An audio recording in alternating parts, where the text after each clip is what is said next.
पूर्वी भारत में और अब तो करीब करीब पूरे हिंदुस्तान में सूर्य देव और छठी मैया की उपासना का महापर्व धूमधाम से मनाया जा रहा है। साथियों, दुनिया में आज कोई ऐसा नहीं है जिसे कोरोना ने प्रभावित न किया हो, जिसका इस महामारी ने नुकसान न किया हो।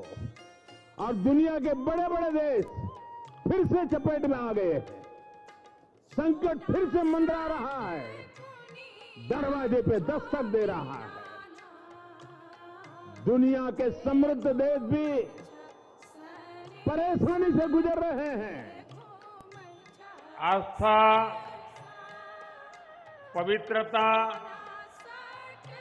से भरेल सूर्य उपासना के महान पर्व छठ का आप सब माता भगिनी लोगन के बहुत बहुत बधाई बा।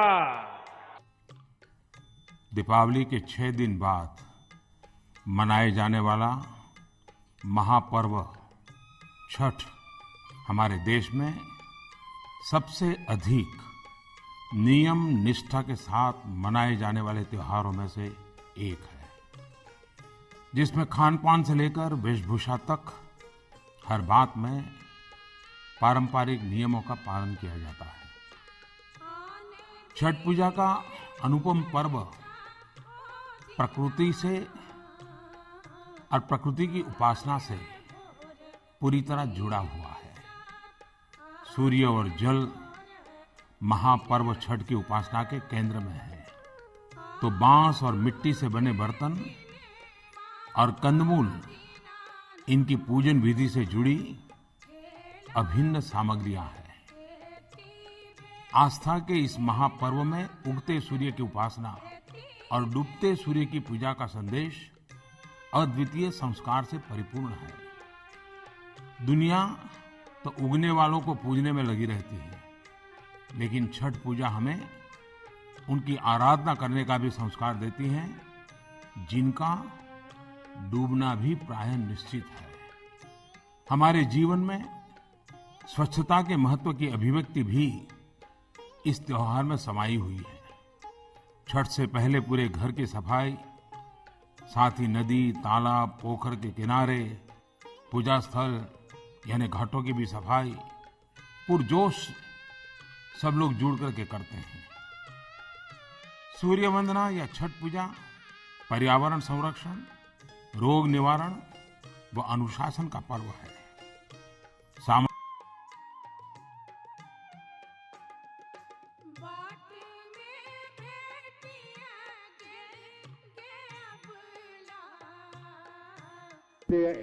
कोरोना के काल में अब किसी माँ को वो चिंता करने की जरूरत नहीं है कि छठ पूजा को कैसे मनाएंगे। अरे मेरी माँ,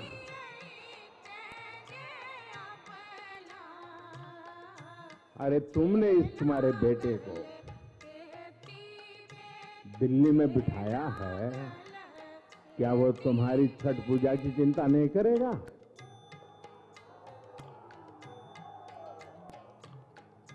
मां, छठ पूजा की तैयारी करो, दिल्ली में तुम्हारा बेटा बैठा है।